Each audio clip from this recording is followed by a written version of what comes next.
मैं ये जानना चाहता हूं बजट को लेकर के तमाम अमन चुग, हाँ अमन चुग साहब, तो आप बताएंगे आपका क्या कहना है इस दिन भर की चर्चा आपने भी बहुत जगह अपने बजट को लेकर। तो पहले नमस्कार है, हमें थोड़ा ब्रॉडली मैं आपको वर्ल्ड एंगल से पहले हिंदुस्तान की तरफ लेकर आता हूं। वर्ल्ड में पिछले 40-50 सालों में दो तरह की शादियां थी, एक चाइना और अमेरिका की जिसको हम बोलते हैं चिमेरिका, और एक शादी थी यूरोप और रशिया की जिसको हम बोलते हैं यूरशिया। दोनों शादियां टूट गई। ये दोनों शादियां कोविड के दौरान टूटी। अब इसमें एक मौका लगा हिंदुस्तान को वो जो ग्लोबल हब के अंदर अपॉर्चुनिटी ढूंढने का।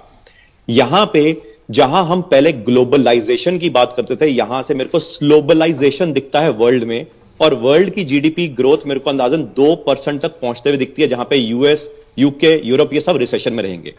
उसी के तहत जो यहां पे बजट है, बजट में दो पहलू पेश करे गए हैं।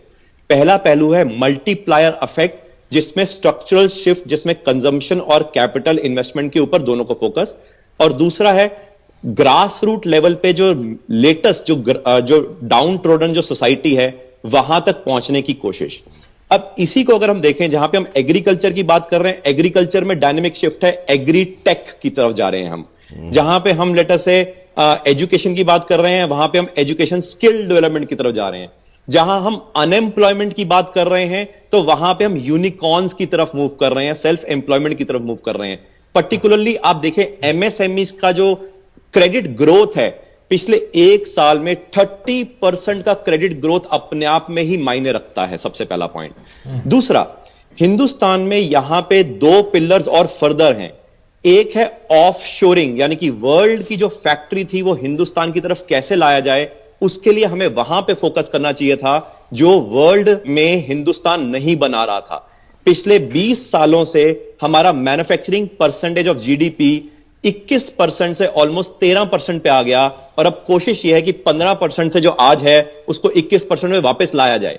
और आप मॉर्गन स्टैनली की भी रिपोर्ट देख सकते हैं कि मैन्युफैक्चरिंग के ऊपर फोकस करने के लिए पीएलआई जो कि 2020 में लेकर आया था, उसी के ऊपर फोकस करने की कोशिश है, जहां से बजट का गिरावट कई कई जगह से करवा के इन्हीं एमएसएमईज जो प्रोडक्शन लिंक्ड इंसेंटिव्स के तहत फॉल करेंगी, वहां पे पहला फोकस है, यानी कि ऑफ शोरिंग। दूसरा है डिजिटलाइजेशन, जिसको हम बोलते हैं इंडिया स्टैक। यूएस का अलग मॉडल था, चाइना का अलग मॉडल था। इंडिया स्टैक के तहत ये सारी जो ऑर्गेनाइजेशनल डेवलपमेंट है, जो हम वर्ल्ड की ग्लोबल फैक्ट्री का एक ऑल्टरनेटिव बनाना चाहते हैं, उसको हम डिजिटल साइड पे लेके जाना चाहते हैं। और इसी का आखिरी पड़ाव जो है वो है एनर्जी ट्रांसफॉर्मेशन। और एनर्जी ट्रांसफॉर्मेशन में जहां हमारे हिंदुस्तान की डेली रिक्वायरमेंट अंदाजन 1450 वॉट पर डे पर जाएगी, उस दिशा में हम अग्रसर हुए या नहीं। बिल्कुल अमन जी, बहुत अच्छा, लेकिन पीएम सिंचाई योजना में भी आवंटन कम हुआ है।